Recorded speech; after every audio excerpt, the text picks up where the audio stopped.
Yo! I am the Manimal and this is Rusty Nails. And we are from local party metal band Love Muscle. And this is our round 2 of Q&A due to popular demand.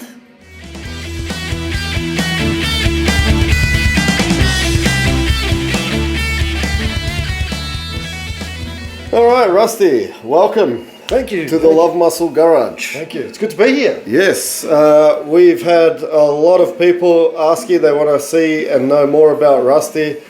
Who doesn't want to know more about guitar shredders? I know I do. I don't even play guitar, and that's how popular they are. So we're here, and before we get any further, today's sponsor is Bex. Brewed and bottled in Germany for that authentic taste. Cheers. Yeah.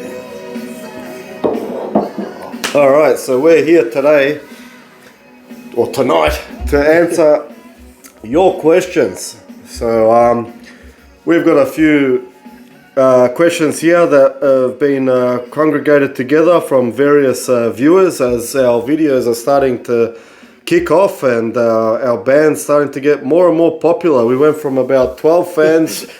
Now we're approaching 40 fans. It's insane. So,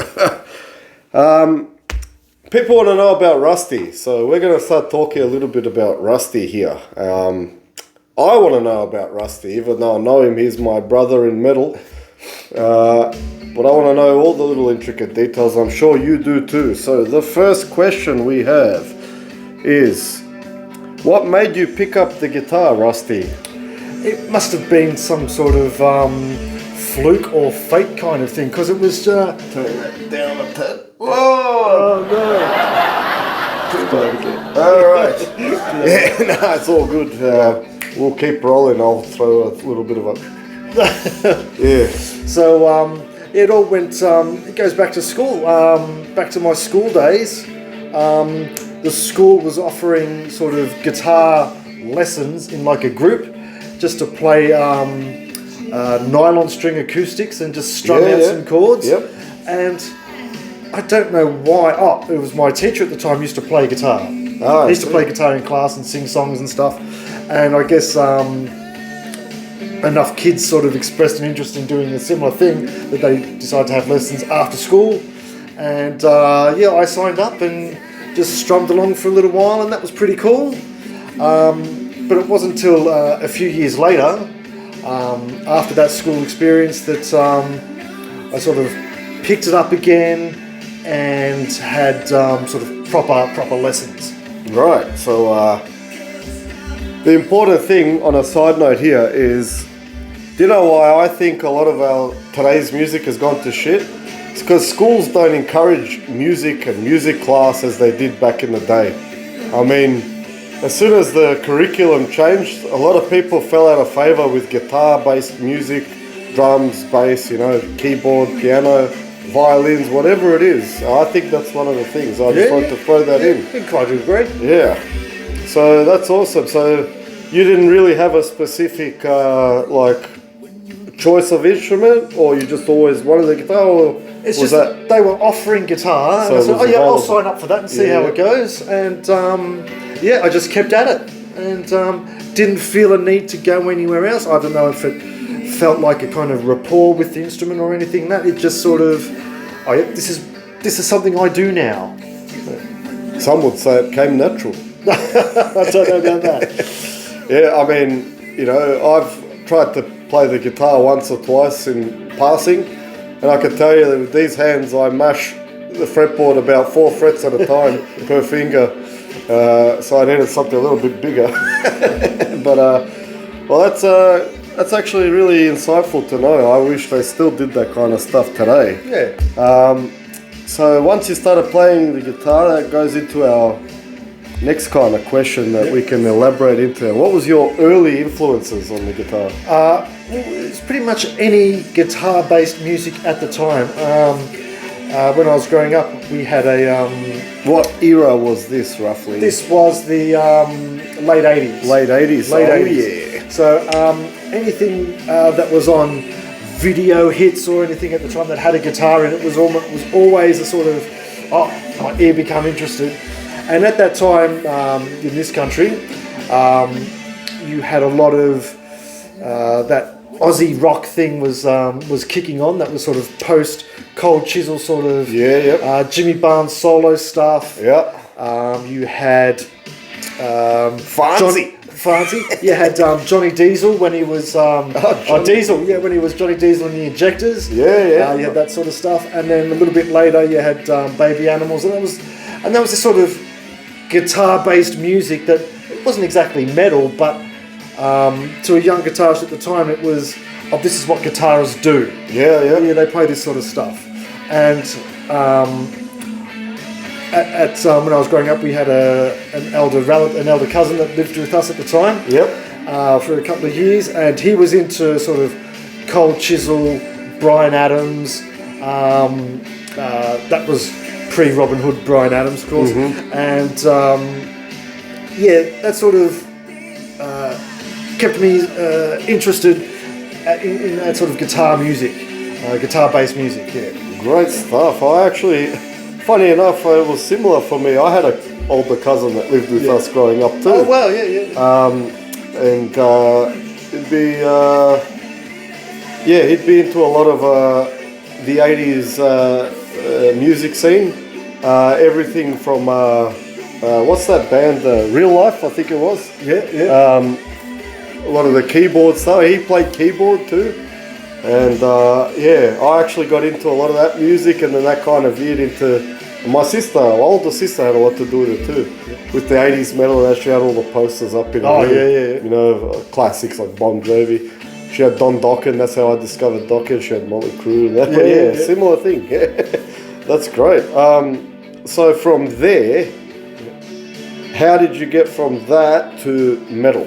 Okay, so from there, listening to that sort of guitar-based music, it was a friend at school. This new kid at school started and became friendly with him, and he was a metal guy, and he found out I played guitar, so we sort of struck a bit of a friendship based on that. That old chestnut. Yeah, that old chestnut, and he'd come round and sort of introduce me to metal bands. To try and sort of, not so much. Not to try to get someone into metal, but just sort of, because I play guitar, I'd find this interesting. These great guitarists. It was just friendships at school that got me into discovering metal and getting more involved and getting more interested in more intense guitar playing. That's awesome. Do you remember those days? Do you remember when, didn't matter what genre you were in, if you played, like, say I played bass and he played guitar, it's like, oh, do you play guitar? Let's just jam. And then everyone would just start jamming, like, regardless of, now it's like very specific. Everyone's going, I only play this kind of metal, or I play jazz.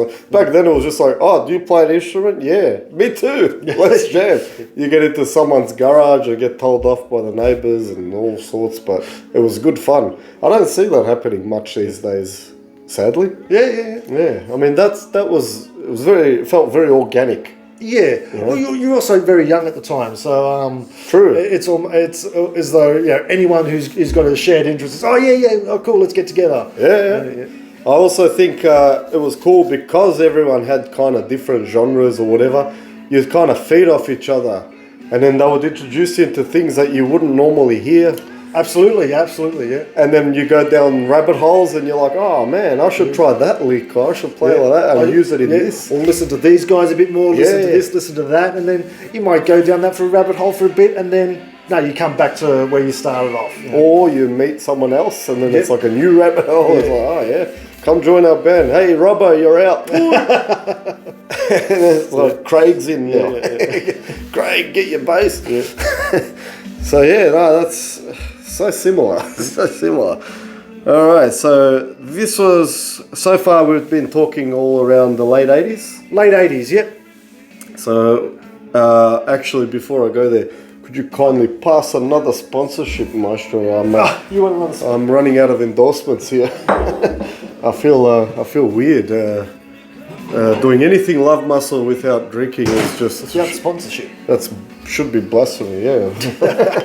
So what I was going to say was we're going to go now into that topic, that old dreaded topic about the 90s. So 90s changed a lot of things for people like us and changed the scene quite significantly. We've got a question before that. Yeah? Yeah. What's the question? Sorry. Yeah. The early 80s, or the music at the time that I was getting into in that first flush of getting interested in metal. Yeah. Yeah, so with this friendship that I picked up at school and introducing me to all these different bands and stuff, started listening to a lot of 80s type bands that are the big stuff now, like Iron Maiden, 80s era Metallica, of course, and all that sort of stuff. Iron Maiden was one of my favourites back in the day, and Gotta love Maiden. Love Maiden. Yeah. But funnily enough, I found I was drawn to the singing style rather than the guitarists Of Maiden. Of that genre. Of that genre. Yeah. It was that powerful. That powerful high singing that we associate with operatic singing of the 80s. That we associate with Maiden, Manowar, Judas Priest, those sort of guys. And I found I was drawn to that sort of singing more than that rough style singing that you associate with thrash. Absolutely, me too. Yeah, I couldn't agree more. That's how I look out for a new band. I mean, all these guys, especially thrash. Great instrumentalists, great musicianship, great solos, great everything. But it's about the overall package for me, and I guess for you, where like, if the singer doesn't sound a certain way, it kind of makes it a different genre, and that genre was associated with like screaming leads as well as screaming vocals, and they were kind of always battling each other. And I like that. It just felt like turning everything up to 11, including the singer. It's like, like hitting the peak of what's capable for a human voice. Yeah, absolutely. I like that. Yeah. And it just fit better with the higher than the lower or the growly or the kind of, how would you say, probably the Phil Anselmo's of the day. Although back in the 80s, he was the guy. Well, he's still, funny enough, on a side note, that guy, uncannily, has the biggest vocal range of anyone I've ever seen. Wow, yeah. In one hand, he can sound like, especially on the early records, even the Glam Terror, the good Pantera, or the great Pantera, the past Pantera, the next after that is good Pantera, but the great Pantera, Glam Terror in my book, he sounded a lot like Rob Halford. Yeah.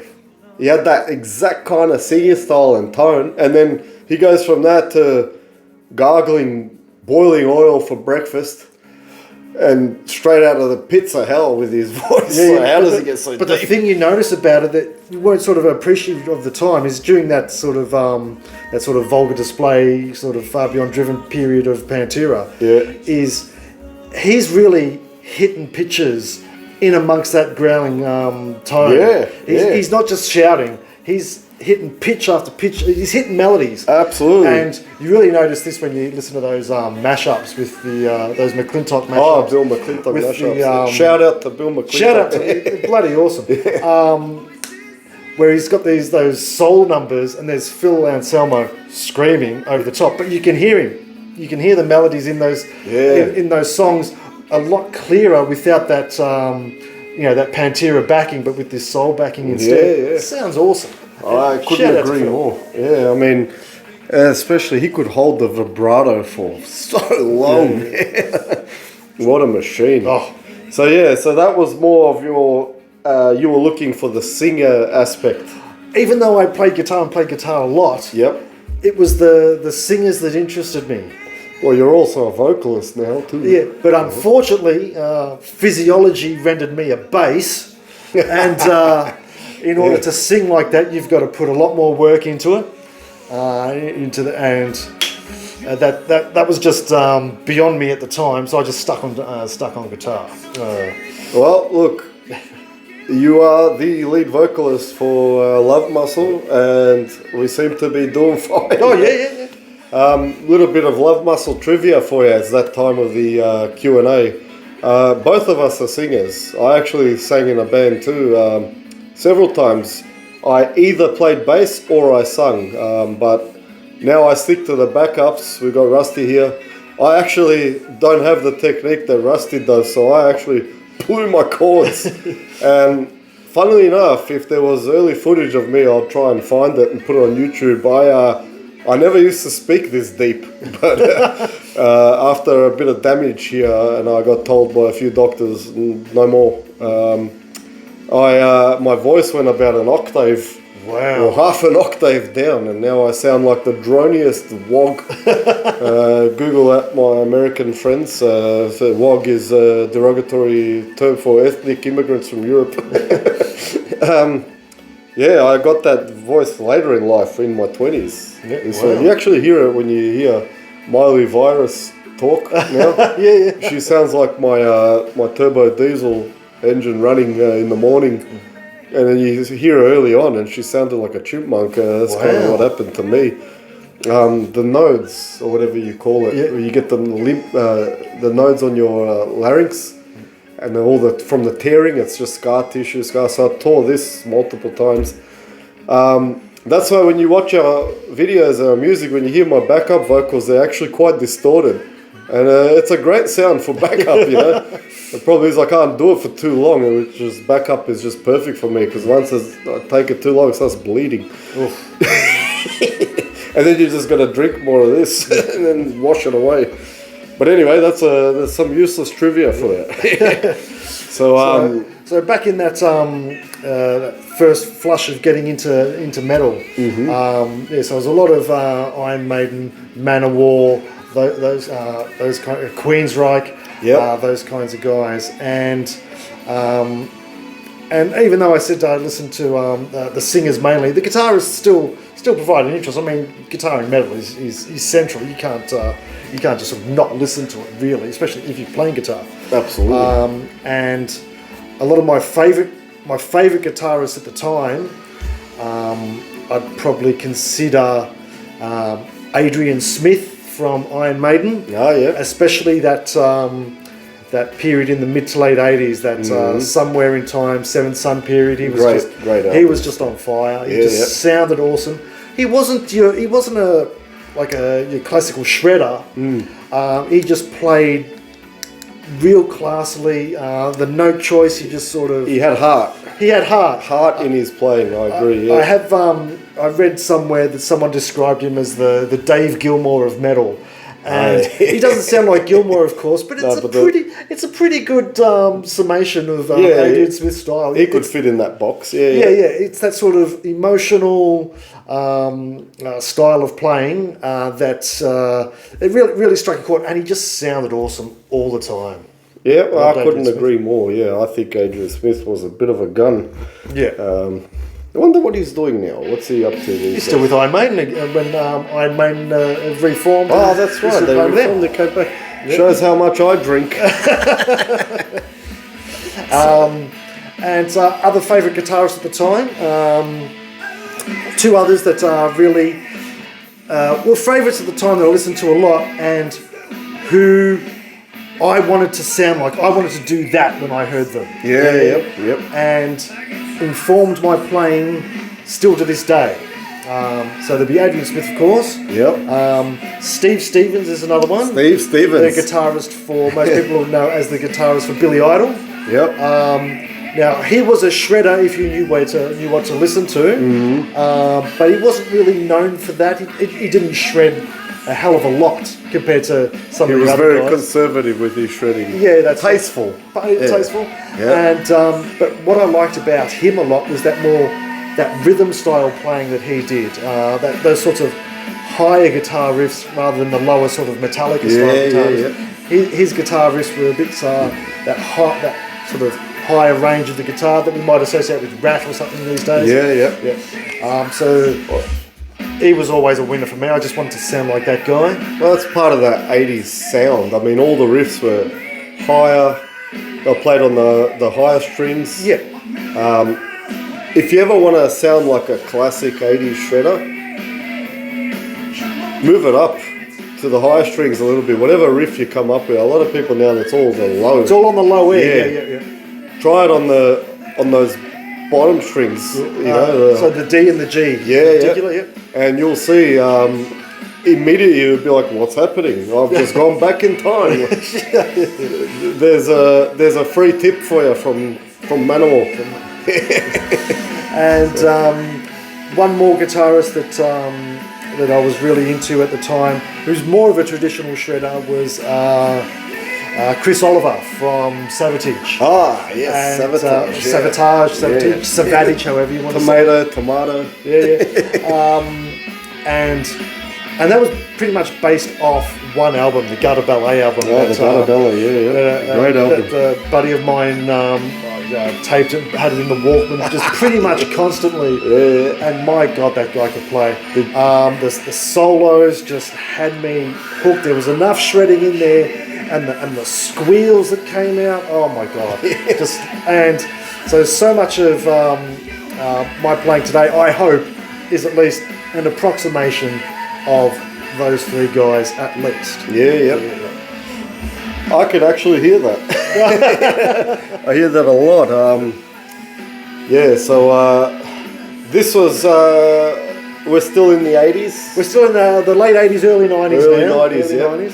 80s kind of, how do you say it, like carried over for the first few years of the 90s. Yeah.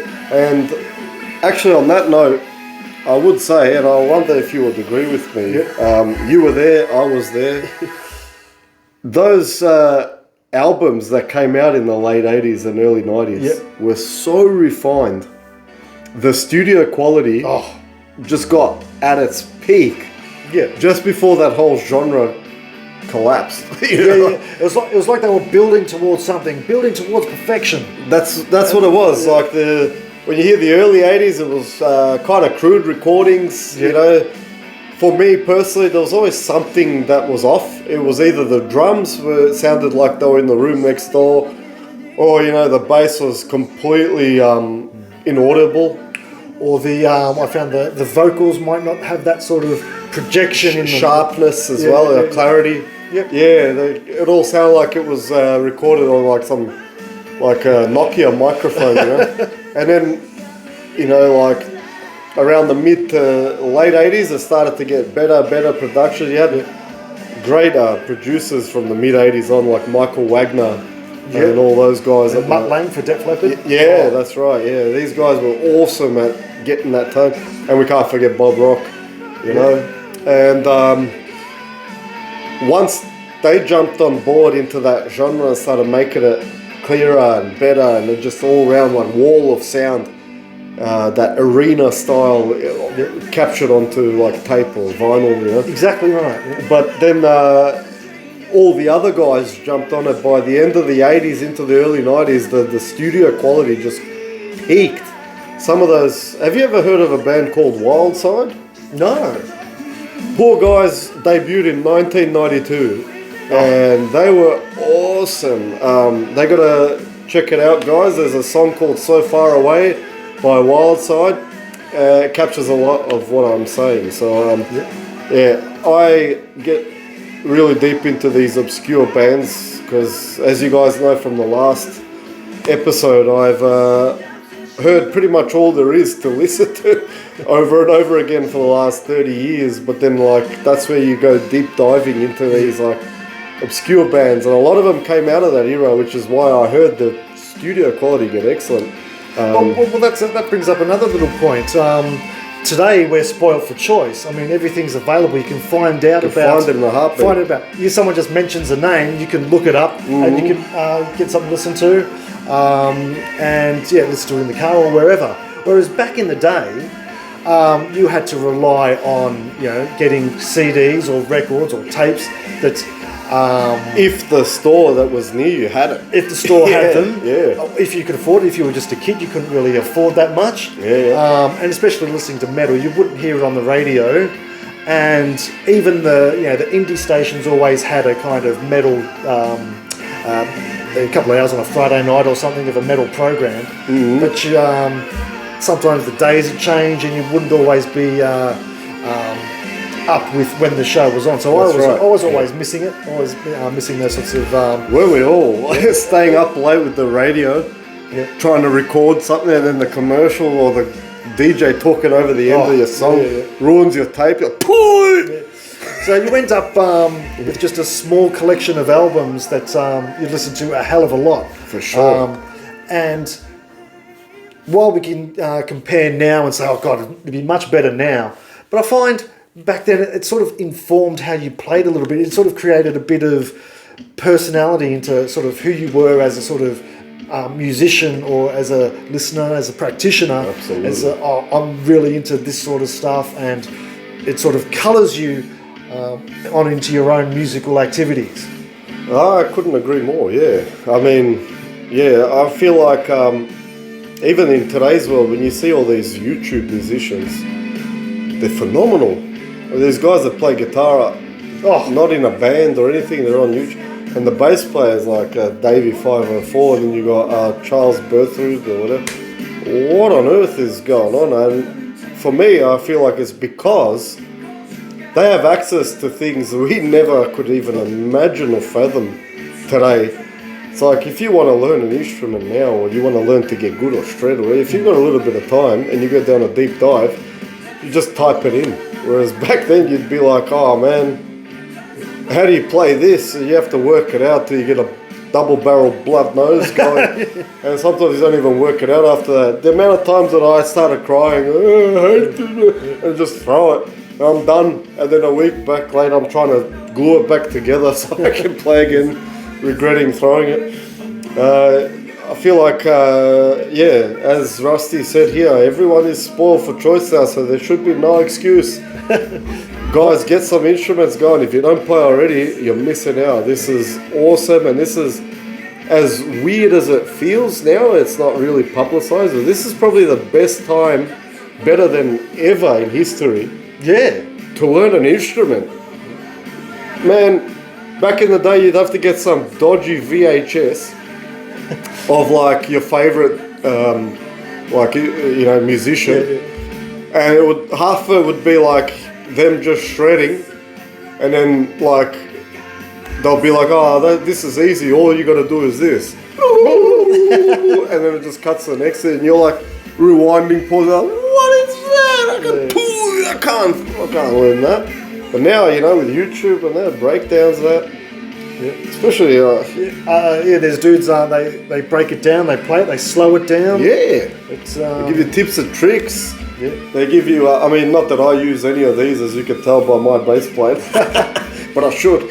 But they give you like practice methods and things like that. It's like, oh, try this for 10 minutes a day. It'll speed up your your right hand, your left hand, whatever. Like, man, the flawless stuff that we wish we could only dream of having back in the day. Absolutely.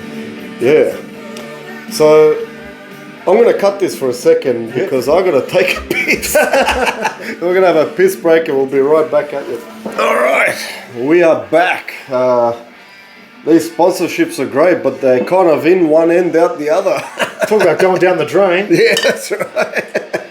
Better them than us. Yeah, so we just left off talking about, now's a better time than ever to pick up your instruments. Now we're going to get back to the question board with Rusty here. We got through the 80s into the early 90s, and then, like I was saying before, the 90s happened. The 90s happened. So, what happened with Rusty Nails during the 90s thing? Oh my God. So I was playing guitar, trying to shred, not doing that great actually, to be honest, at the time. Not doing that great shredding? Not doing that great at shredding. Oh, yeah. Hard to believe. I could play a bit, I could get to a certain speed, but there were certain technical things that I didn't have access to. You could tell the people, we've got pussies all around us, we all love muscle. This one's a little bit noisy. Might have to get him say hello to the people. Might have to get him back to... Alright, sorry about that. Oh dear. So yeah, you weren't doing that great at the... At shredding, at being I could do a bit, but not enough for what I wanted to be this sort of Chris Oliver, Steve Stevens type of a guitarist. Yeah. Just wasn't quite there. And then, yeah, of course, as a lot of viewers will know, the 90s happened and the music style changed. And if they don't, they know via my videos by now.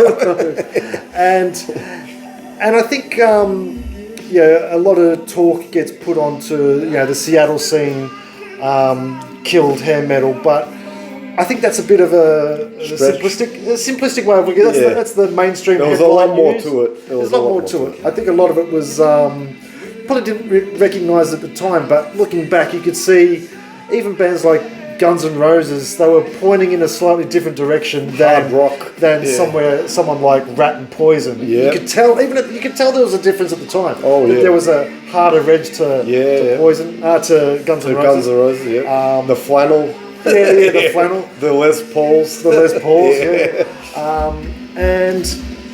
But looking back, it's a lot more stark. Even a band like Pantera, they were pushing into a sort of heavier direction. They chose to go heavy. To go heavy. I mean, it worked for them.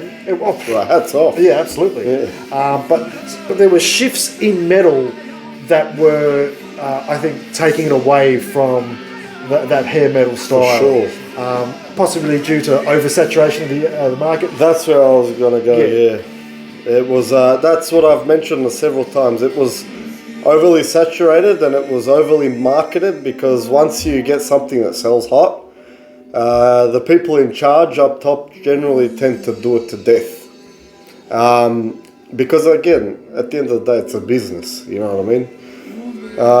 And with a lot of businesses, especially ones that are like shareholder style, or like the in the music scene where you had the record labels and the managers of the time, they're very short-sighted. So they just want the now profit for their next projection to be successful, next one. And they don't tend to look 2, 3, 5 years into the future. That's one. If you don't mind, I could probably add another. For sure. Another one other than the Seattle and the oversaturation, and this is my personal belief. For those guys who were there, you would remember. For those guys that weren't, I'll explain really briefly. The 80s was a very, very prosperous time across the Western world. There was money. It was, when people have money and taxes are low, and the economies are booming, there's nothing else to do but to have fun. People go out more, they party more, they celebrate more. And we were blessed in the mid to late 80s to have a really, really good economy, which completely fed into that party scene. Like the feel good, I just want to put something on and feel great, and you chuck on some Rat, some Dokken, some Poison, some whatever it is, and then you just want to feel good. And it was all about that excess, like shows like Miami Vice and all that, just excess. And then towards the end of the 80s, we started going into a little bit of a economical decline. Well, there was a very famous recession. That's right, especially here where we're from, here in Australia.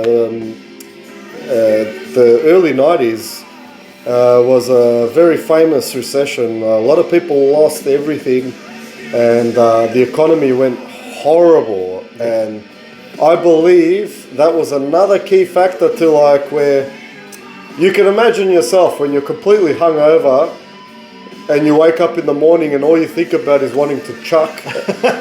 And then someone's like, hey man, let's party. You're like, That was literally the thing. It's like all these party bands, fun, excess and all that.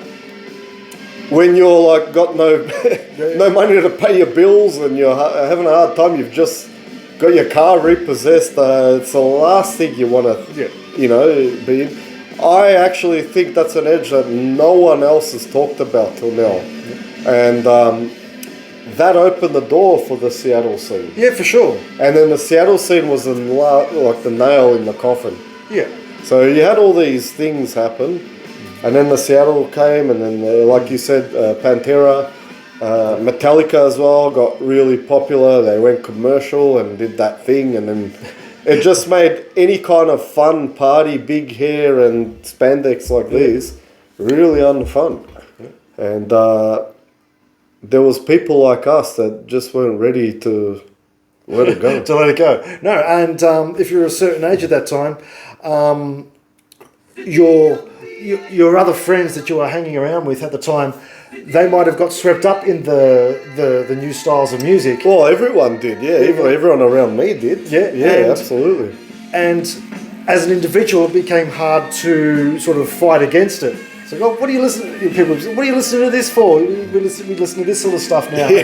And I told you I got bashed at school numerous times for being uncool. So you'd go to parties or whatever, and you'd be listening to this sort of newer style of music, and the music that I loved just kept getting sort of pushed away into the corner, and even joked about a little bit. It was we used to call it cock rock.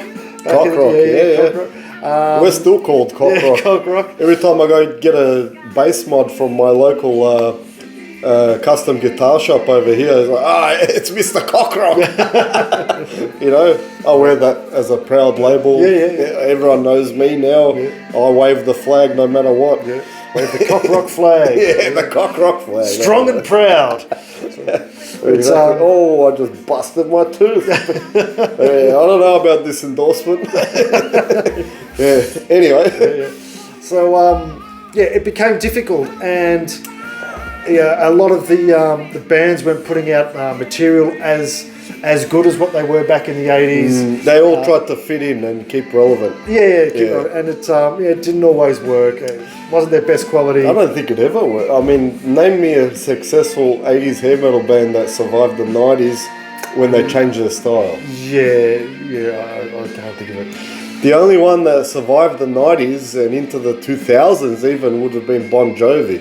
Yep. And do you know what he did, what the others didn't do? He didn't change his style. The only other one I could think of would be Iron Maiden, but they had a slump in the 90s, and then with Bruce and Adrian gone, and then they sort of came back for a bit of a resurgence in the very late 90s, 2000s. That's true. When they came back. They were always power metal. Yeah. More than they were ever considered anything remotely hair metal. Yeah, I suppose so. Or like what historians will say commercial metal. Yeah, like your Rats and your metal. Dockers. I wouldn't call it pop metal. I mean, unless you used it as a label to say popular metal. Because it was popular. It was very popular. But the Maiden did their thing. Yeah, they did their thing kept before, me going during, and after. They kept me going through that period. I must admit, I ended up rewinding back in time through the 90s. Like I said, I wasn't ready to let it go, if you can't tell. And I just kind of didn't understand. I would listen to Nirvana, even my sister that got me into hair metal, or dare I say call it hair metal, that genre. She ended up getting caught up into the rat race with the new wave of Seattle music and all that. And I was listening to it and I was like, I don't get it. It's not what I want to hear. I don't care. I'm not angry. I'm not. And for those people that think, he's not angry because he must have been having a good time still. Well, no, actually, my family lost everything, and we were completely bankrupted and lost our home and everything in that early 90s recession. And my family divorced and everything went all over the place. And I still didn't feel like being angry. I actually preferred to go back to when things were good, and that's how I kept on listening to fun, happy. music for me is an escape of reality. So if the darker my reality gets, the more I want to jump into good times. Yeah. So look, I could be the exception to the rule, but that's how I saw it. Well, it affects people in different ways. I mean, for example, it affected me in the sense that I ended up, I wouldn't say I gave up guitar, but I pretty much stopped playing and definitely stopped working on my playing, and definitely only started, just continued playing things that I already knew, or just would play backing chords for a singer or something like that. So I definitely, during that 90s period, I all but gave up guitar. Bloody ridiculous. And only picked it up now and then, lost all the muscle memory, lost so much of the playing, and just played what I already knew and just maybe tried a couple of things here, but I stopped working on new stuff, stopped working on my playing technique, and definitely stopped working on shredding for a long time. What a horrible, horrible situation. So that was the 90s, you kind of stopped for a while there. Yeah, stopped for a long time. And how many years do you reckon you didn't really focus? I would say close to 20, 15 to 20 years of just sort of not even floundering. It's just sort of not even trying to stay afloat, but just sort of being like a buoy, just sort of floating there, just sort of sitting there doing nothing really. You know how sad that is? It is. It's absolutely. It's actually tragic. You know, I am the bass manimal. You're watching the bass manimal channel, and I can tell you now, I actually stopped playing completely for 16 years. Wow. And it wasn't because I didn't love it or I got over it. I tried so hard to reinvigorate everyone else's passion around me and be like, look, you know, grab people's face, look at this, this could be us, we can do it, you know. But I was surrounded by people that were disinterested, so I ended up getting a lot into singing in my car, you know, to my favourite bands and stuff, and that's how I ended up when I had a little bit of a resurgence later. I started fronting bands because I accidentally taught myself to sing. But then, I didn't even own a bass for a little while there.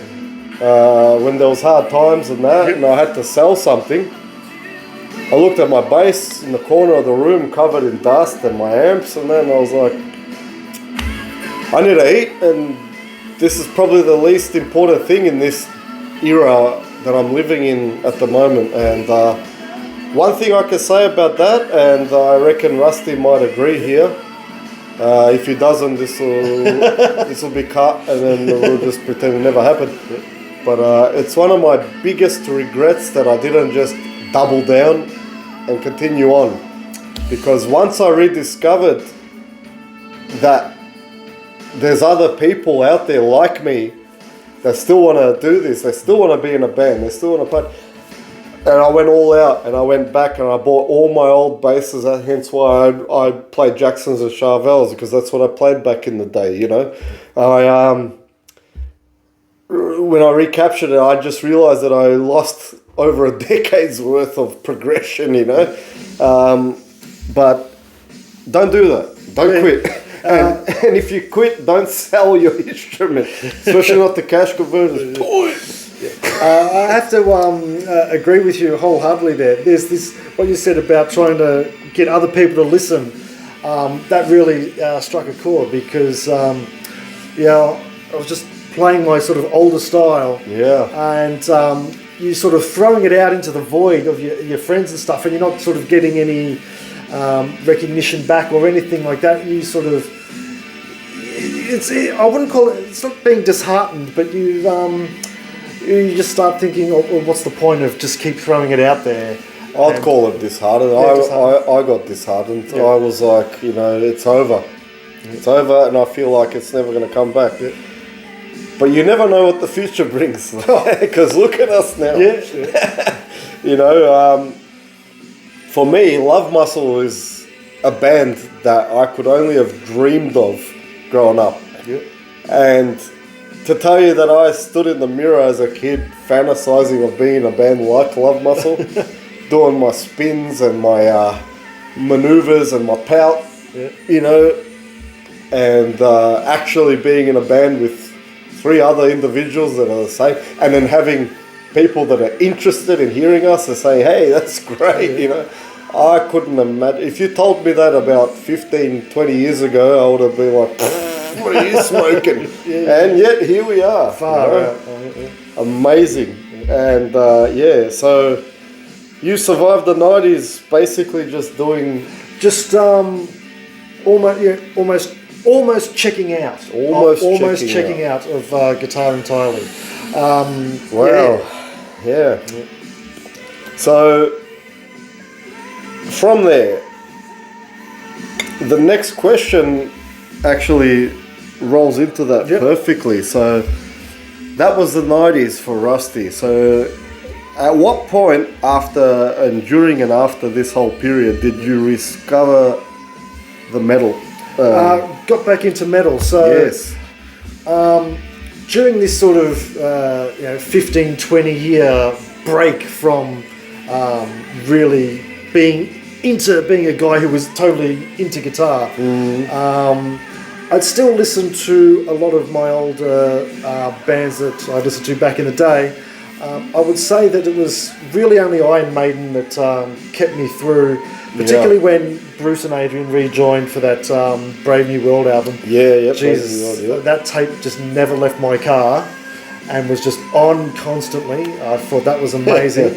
And that kept me through listening to some of my favourite bands from back in the day, such as Overkill and Anthrax. Overkill, there's one that doesn't get mentioned often.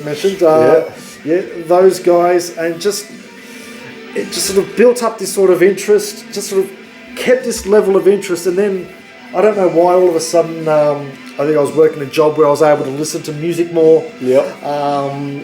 And so I've got to find some more music to listen to. Right? And then the internet and YouTube had grown in that time. That's when it started to kick off. And then it's like, okay, I can find out about this band. I can find out about that band. So I went on this kind of tour of rediscovering, the albums that I missed out on. Because, I didn't buy them at the time. I didn't hear about them at the time. Or even bands that I missed out, like I might have just heard a name like Dokken, but never really listened to them back in the day. So discovering all these 80s bands, rediscovering, just listening to the albums that I missed, the albums that I didn't catch. So it would be Judas Priest, Ozzy Osbourne, Dokken, all those sorts of guys, and just again and again, and that sort of built up more and more interest. Oh my God, there's all this stuff out there. Or there's all this stuff still out there. And it just sort of reignited that flame, so to speak. And then at the same time, who could believe it, but there was this sort of new scene popping up on the other side of the world. That's got the moniker, the new wave of traditional heavy metal scene. NWOTHM. Yep. And that sort of fit like hand in glove with the 80s stuff I was rediscovering. It occurred on the same place, YouTube. I didn't have to go anywhere else to find these, people, younger bands, newer bands that were playing in often an older style of metal. Oh my God, this is amazing! And I've got to start playing guitar again. How good is that? How good is that? Thank the Lord Almighty for NWOTHM. Otherwise, we wouldn't be sitting here today. No. I would have still been by myself, touring my life away. And how it all panned out, being brought up in this incorrect era. This incorrect timeline. It's like, why me? Wrong timing. Well, that's fantastic. So, what's some of your favourite new wave of traditional heavy metal bands? I'd go for some of my favourites would be Riot City. Riot City's awesome. Yeah. Ambush. Yeah. And Striker. Strike. Yeah. A lot of those bands, bloody awesome throughout.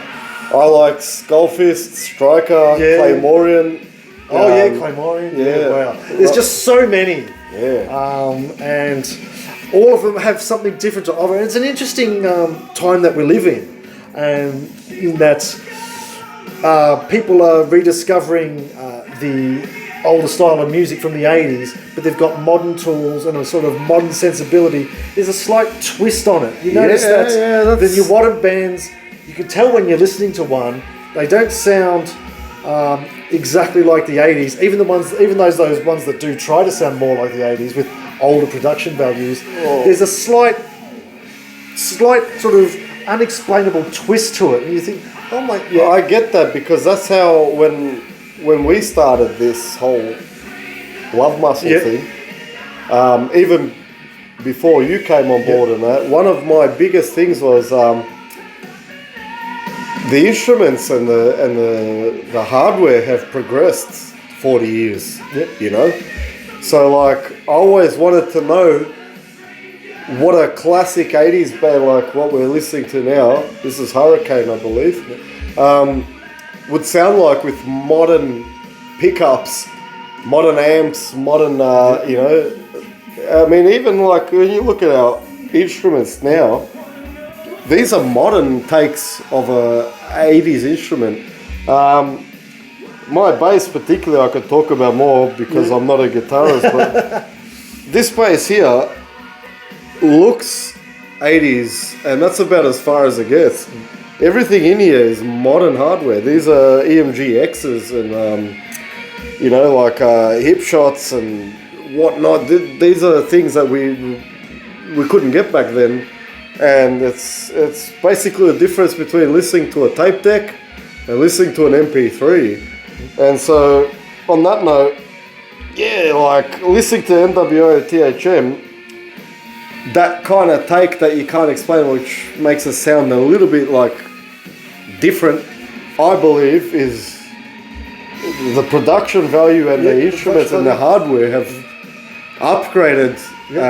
And funny enough, innovation started in the 80s, and that scene, it was like where all that, when we went from bands like Rainbow and Deep Purple or whatever, and the way they sounded, the hardware they had, then you got Eddie that started like tinkering, and then everyone else, and then George Lynch built his own guitar from scratch out of bin parts at Charvel, and then these are like, these sound like instruments if that genre never stopped.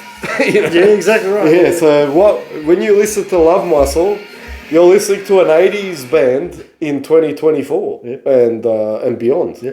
And living the right timeline. That's right. Yeah, living the correct timeline where none of that other bullshit happened. So, that's actually, I thought that I was the only one that thought of that. That's a great observation. Yeah, the New Wadham thing, even though they have those differences, I think they're a positive.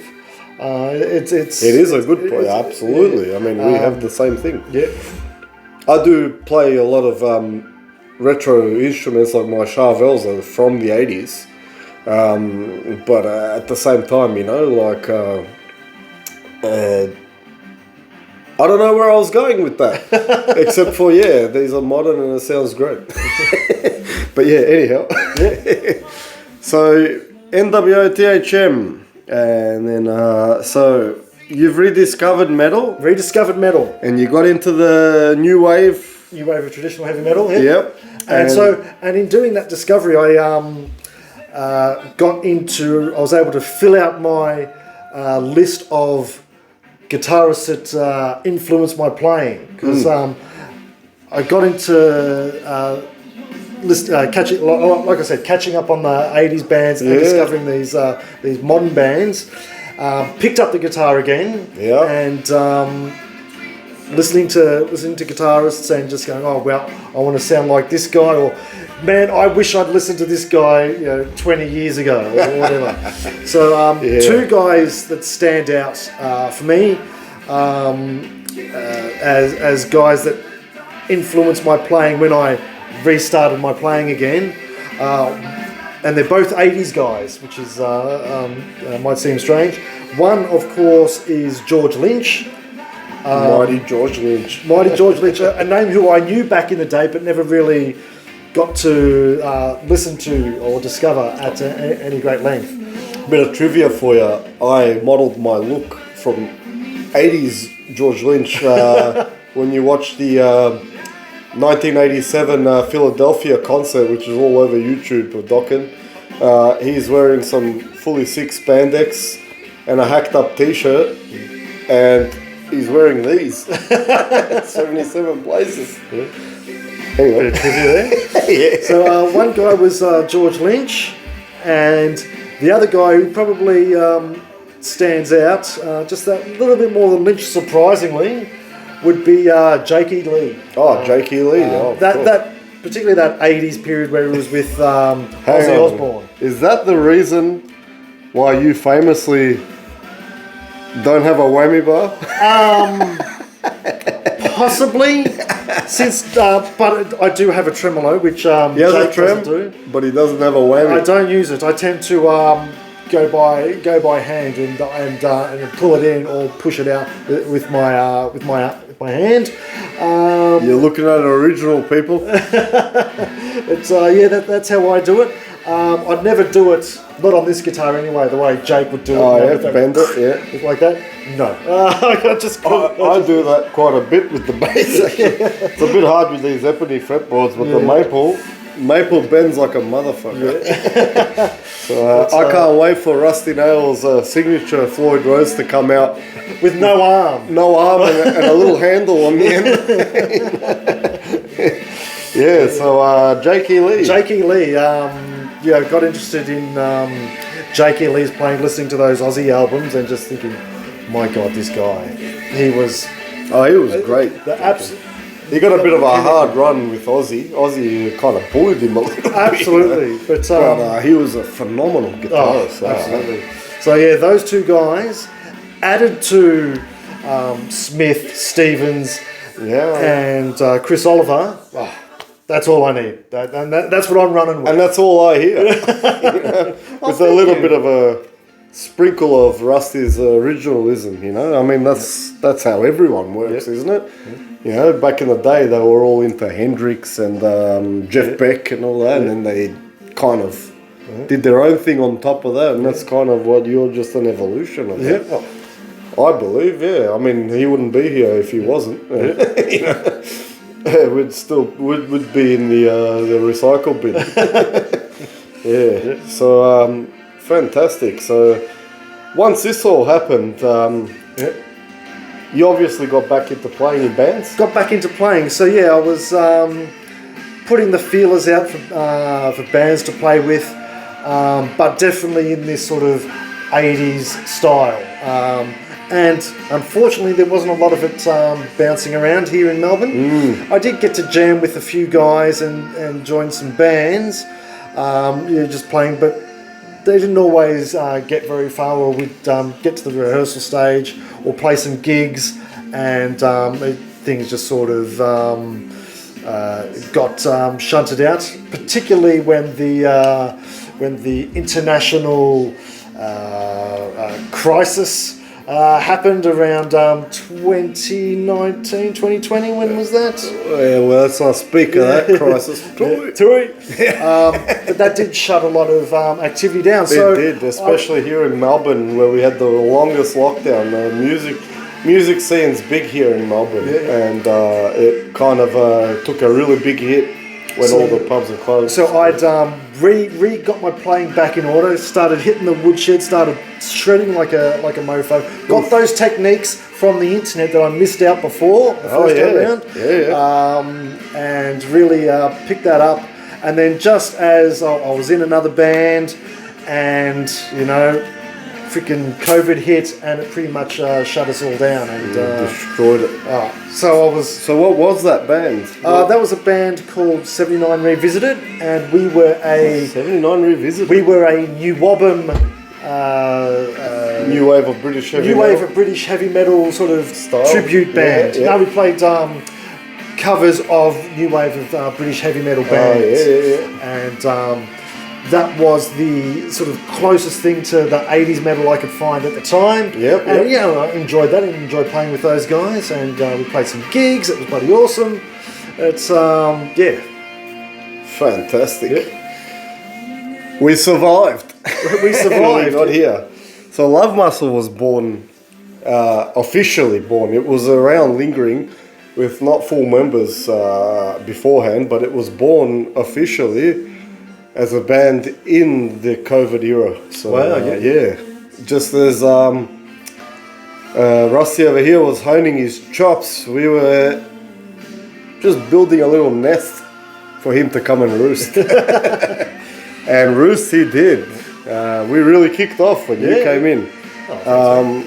As you guys that watch my channel know, we did have some guitarists beforehand, great guys, great guitarists, but it was just like like a hit and miss. And then Rusty came along, and it was like the perfect fit. It was the missing piece of the puzzle. As you can see, just from this episode, how in common we have everything, and the other boys as well. You guys have seen The Wizard, and I think the next one will be with Mr. Axel Beats himself, the founder of our band. He's the founder that started Love Muscle. He came up with the name. He's the one that gave me a call, and we all kind of fit as a perfect puzzle. And as I said last time, if one of our members was to boot off, it wouldn't be Love Muscle. No. We all bounce off each other with ideas, and really rare that I find in a band, we're all on the same page. We all like the same music, and we all want the same thing for Love Muscle. So that's awesome. I'm glad that you got to Love Muscle. So am I, buddy. So am I. Would you believe we've reached the final question? So no, I wouldn't believe that actually. The question is, how do you see the future?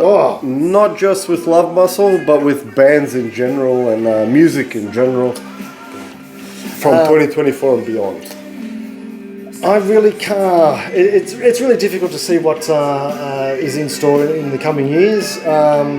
I think the internet's going to play a part in sort of promotion and videos and putting stuff out to the world, which is bloody great. I actually like that idea of getting a worldwide audience of people that are interested enough in your style of music to hunt out bands they wouldn't have heard of, but because they play a certain style, they become part of their listening list. And that's much better than getting back in the late 80s, early 90s, and getting a handful of people at a gig going like that. Exactly. But getting people enthusiastic, even if they're not local to you, I think that's a big plus for this style of music.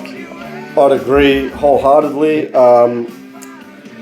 Probably the only thing I could add is, if you've got anything from this episode, it's that the future is uncertain. You can never say never, and you can never guess what's going to happen in the next 3, 5, 10 years. So we know just as much as you do. Our prediction is just as relevant as yours. But what I could say for what we want for the future of Love Muscle, we want to get out there more and spread the good time and the fun, just like the good old days, to people. I think it's a good era to allow people to have an outlet to come see Love Muscle, to have some fun, have a laugh. Like I said, either at us or with us, doesn't matter, as long as you're laughing. And we would like to record, maybe release a few things on Spotify, and if nothing comes of it, post that and our local gigs and all that, at least we can say when we're sitting there with our kids, our grandkids, like, this was us. Yeah. Your grandpa was pretty cool. And yeah, so I think the future is what you make it, and we're trying to make it something that we want to see. So. Yeah. On that note, I've been Manimal, and this has been Rusty Nails. and we are from local party metal band, as you know, Love Muscle. Please like, share, subscribe, it goes a long way, and we really appreciate all you guys that support us and watch our content and listen to our music. And if you're local in Melbourne, come see us.